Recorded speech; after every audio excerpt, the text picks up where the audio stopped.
காரணமாக அதில் தங்களுக்கு அவமானமாக, அதாவது தனக்கும் சரி குழந்தைகளுக்கும் அவமானமாக இருந்தது என்ற அம்சங்களை அவர் குறிப்பிட்டு அந்த மனுவில் பேசியிருக்கிறார். அந்த மனு தாக்கல் என்பது ஒரு முக்கியமான ஒரு விஷயமாக இதில் பார்க்கப்படுகிறது. 2026 தேர்தல் நெருங்கி வரக்கூடிய சூழலில் அரசியல் மாற்றத்தை செய்ய விரும்புவதாக கூறி தவேக கட்சியை தொடங்கி தன்னுடைய அந்த செயல்பாடுகளை விஜய் தீவிரப்படுத்தி இருக்கக்கூடிய நிலையில் தற்பொழுது இந்த மனுவில் குறிப்பிடப்பட்டிருக்கக்கூடிய அம்சங்கள் என்பது முக்கியமான ஒன்றாக பார்க்கப்படுகிறது.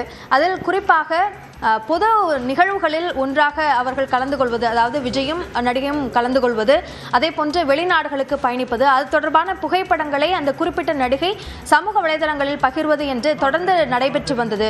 ஆனால் இது தொடர்பாக அவரிடம் முறையிட்ட போதும் கூட அதில் எந்த விதமான மாற்றமும் அவரிடம் ஏற்படவில்லை என்பதையும் அவர் குறிப்பிட்டிருக்கிறார். அந்த அடிப்படையில் தான் தற்பொழுது இந்த மனு தொடர்பான அதில் வெளியாக இருக்கக்கூடிய அம்சங்கள் என்பது முக்கியமாக கவனிக்கத்தக்க ஒன்றாக இருக்கிறது. இது தொடர்பான கருத்துக்களை நம்மோடு பகிர்வதற்காக திரு வினோத் கண்ணா நம்மோடு இணைப்பில் இருக்கிறார். அவரோடு பேசலாம். சார் வணக்கம். இந்த மனு அதில் குறிப்பிடப்பட்டிருக்கக்கூடிய அந்த விவரங்கள் அதை எப்படி பார்க்குறீங்க?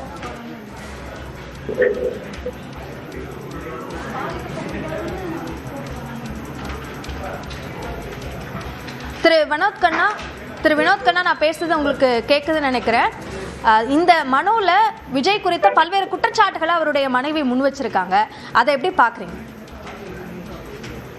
நிச்சயமாக தமிழக வெற்றி கழகத்தின் தலைவர் விஜயும் அவருடைய மனைவி சங்கீதா இருவரும் கடந்த சில மாதங்களாகவே பிரிந்து வாழ்ந்து வந்த நிலையில் தொடர்ந்து இருவருக்கும் கருத்து வேறுபாடு காரணமாகவே இருவரும் ஒரு வீட்டில் வசிக்காமல் வேறு இடத்தில் வசித்து வந்தனர்.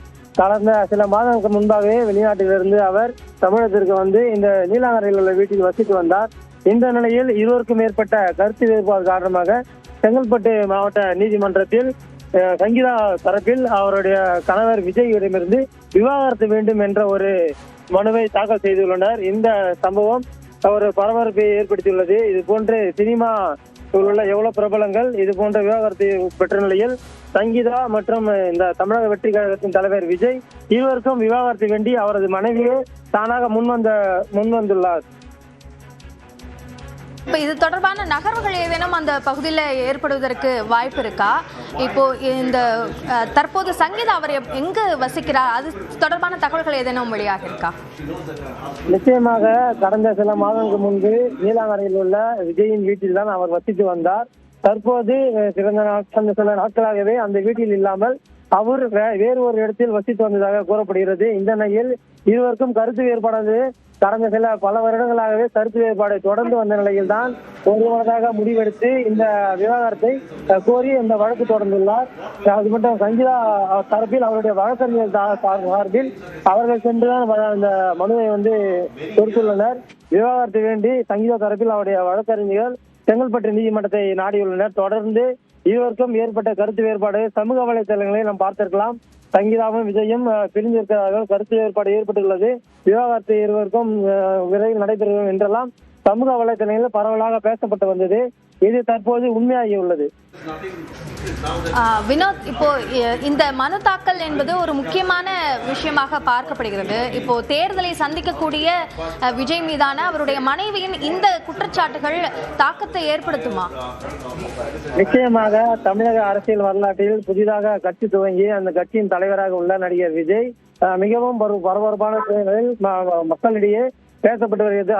அரசியல் வட்டாரத்தில் மிக முக்கியமாக ஒரு பார்க்கப்பட்டு அவர் பேசக்கூடிய பேச்சுகள் எல்லாம் கருத்து பேசப்படுகின்றன. இந்த நிலையில் அவரது மனைவி அவருக்கு எதிராக அந்த விவாகரத்தை வேண்டி இந்த நீதிமன்றத்தில் ஒரு மனு தாக்கல் செய்யப்பட்டது அந்த அரசியல் வட்டாரத்தில் பெரிய ஒரு குழப்பத்தை ஏற்படுத்தியுள்ளது என்றே சொல்லலாம். முக்கியமாக தமிழக வெற்றி கழகத்தின் அந்த கட்சி நிர்வாகிகளிடையே இது ஒரு அதிர்ச்சியான சம்பவம் என்றே பார்க்கப்படுகிறது. விஜய்க்கு பல்வேறு துயர சம்பவங்கள், அதாவது குறிப்பாக கரூரில் ஏற்பட்ட ஒரு துயர சம்பவத்தை மீற முடியாத இருந்த நிலையில் தற்போது அவருடைய மனைவி இது போன்ற விவாகரத்து வேண்டும் என நீதிமன்றத்தை நாடி இருப்பது அவருக்கு மிகப்பெரிய ஒரு துயரம் என்று சொல்லலாம். வினோத், இணைப்பிலே இருங்கள். விஜயனுடைய இந்த பொதுவெளி பிம்பத்தை கருதி பொதுவெளியில் தான் நடமாடாமல் இருந்தேன், அப்படியான ஒரு சூழலுக்கு தான் தள்ளப்பட்டேன் என்றும் விஜயனுடைய மனைவி சங்கீதா தன்னுடைய அந்த மனுவில் குறிப்பிட்டிருக்கிறார். அந்த விவாகரத்து மனுவில் பல்வேறு முக்கியமான விஷயங்கள் குறித்தும் அவர் குறிப்பிட்டிருக்கிறார். இது தன்னுடைய குழந்தைகளுக்கும் இது ஒரு அவமானகரமான ஒரு செயலாக இருந்தது, தந்தையினுடைய அந்த நடத்தை என்பது ஒரு அவமானமான ஒரு சூழலை ஏற்படுத்தியது என்ற அந்த கருத்தையும் அவர் தெரிவித்திருக்கிறார். அதே போன்று வெளிநாடுகளுக்கு ஒன்றாக பயணிப்பது, பொது நிகழ்வுகளில் ஒன்றாக பங்கேற்பது, அது தொடர்பான புகைப்படங்களை குறிப்பிட்ட சம்பந்தப்பட்ட நடிகை தன்னுடைய சமூக வலைதளங்களில் பகிர்வது போன்ற அந்த குற்றச்சாட்டுகளையும் அவர் முன்வைத்திருக்கிறார். இது தொடர்பாக பலமுறை அவரோடு தான் பேசியும் அதற்கு பிறகுமாகவும் அவர் அதனை தொடர்ந்து கொண்டே இருந்தார் என்றும் குறிப்பிட்டிருக்கிறார். அதே போன்று பல நிலைகளில் தன்னுடைய அந்த வெளியில் சென்று வருவதற்கான சில கட்டுப்பாடுகளையும் விஜய் விதித்தார் என்ற கடுமையான குற்றச்சாட்டையும் அவர் முன்வைத்திருக்கிறார். குறிப்பாக நிதி தொடர்பான சில கட்டுப்பாடுகளையும் தனக்கு விஜய் விதித்திருக்கிறார் என்ற அந்த குற்றச்சாட்டையும் சங்கீதா முன்வைக்கிறார். இதில் குறிப்பாக இதில் பல்வேறு முக்கியமான கேள்விகள் எழுகின்றன என்றே சொல்லலாம். 2026 தேர்தல் நெருங்கி வரக்கூடிய இந்த சூழலில் இந்த குற்றச்சாட்டுகள் என்பது அரசியல் ரீதியாக தாக்கத்தை ஏற்படுத்துமா என்ற ஒரு கேள்வியும் இதில் முக்கியமாக எழுகிறது. அதே போல சங்கீதாவினுடைய she used to accompany her husband in multiple scenes. She's been filled with them. And then she says about இந்த விவகாரம் தொடர்பான தன்னுடைய பார்வையை பகிர்வதற்காக பத்திரிகையாளர் திரு அந்தணன் நம்மோடு இணைகிறார். அவரோடு பேசலாம். சார் வணக்கம். விஜய் குறித்த பல்வேறு குற்றச்சாட்டுகளை அவருடைய மனைவி முன்வைத்திருக்கிறார். இதை எப்படி பாக்குறீங்க, உங்களுடைய முதற்கட்ட பார்வை? வணக்கங்க. இது தொடர்பா நீண்ட காலமா திரையுலகத்தில் செய்திகள் கசியப்பட்டு இருந்துச்சு. ஆக்சுவலா ரெண்டு பேருக்கும் ஒரு சின்ன மன வருத்தம் இருக்கிறதெல்லாம் தகவல்கள் வந்துச்சு. பட் நம்ம அந்த நேரத்தில் விசாரிக்கும் போது என்ன சொன்னாங்கன்னா, விஜயனுடைய அப்பா எஸ்சியும் அவங்க அம்மா சோபனா அம்மாவும் சங்கீதா கூட பேசி அந்த பிரச்சனையை அப்பவே சால்வ் பண்ணதெல்லாம் தகவல்கள் வந்துச்சு. அதற்கப்புறம் சங்கீதா நீலாங்கரை வீட்டுல விஜயோட தான் இருந்தாங்கிற மாதிரிலாம் சொன்னாங்க. பட் இப்போ இந்த செய்தி கொஞ்சம் அதிர்ச்சியா தான் இருக்கேன். பட் ஏற்கனவே மெல்ல கசிந்த தகவல் தான். இப்போ இந்த விவாகரத்துக்கு அவங்க விண்ணப்பிச்சிருக்காங்க. இது அரசியல் ரீதியாக தாக்கத்தை ஏற்படுத்தும் நினைக்கிறீங்களா? கட்டாயமா ஏற்படுத்துங்க. ஏன்னா இப்ப விஜய் மீது பெண்களும் தாய்மார்களும் பெரிய அளவு அன்பும் மரியாதையும் வச்சிருக்காங்க.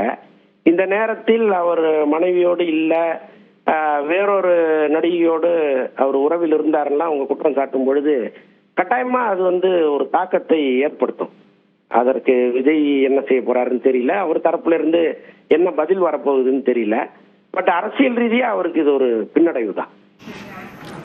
நன்றி திரு அந்தணன், இணைப்பில் உங்களுடைய கருத்துக்களை எங்களோடு பகிர்ந்து கொண்டமைக்கு. விஜயனுடைய மனைவி சங்கீதா செங்கல்பட்டு குடும்பநல நீதிமன்றத்தில் தாக்கல் செய்திருக்கக்கூடிய அந்த மனுவில் பல்வேறு குற்றச்சாட்டுகளை விஜய் மீது முன்வைத்திருக்கிறார். இந்த தந்தையினுடைய நடத்தை காரணமாக தன்னுடைய குழந்தைகள் பாதிப்பிற்கு உள்ளானார்கள் என்ற ஒரு சூழலையும் அவர் விளக்கியிருக்கிறார். அதே போன்று தனக்கான ஜீவனாம்சத்தை விஜய் தர வேண்டும் என்ற கோரிக்கையும் அவர் முன்வைத்திருக்கிறார்.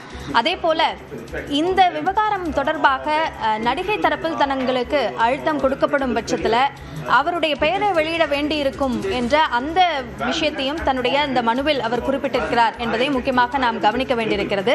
அதே போன்று விஜயை பொறுத்தவரைக்கும் அவர் தன்னுடைய நடமாட்டத்தை அவர் கட்டுப்படுத்தினார் என்ற குற்றச்சாட்டையும் அவர் முன்வைத்திருக்கிறார். விஜயனுடைய வருவாய் மற்றும் சமூக அந்தஸ்துக்கு ஏற்றவாறு நிரந்தர ஜீவனாம்சம் வேண்டும் என்றும் சங்கீதா தன்னுடைய மனுவில் கோரியுள்ளார். மற்ற செய்திகளை வழங்குவதற்காக நிகரான் நெறியாளன் நந்தா. நன்றி அபிநயா.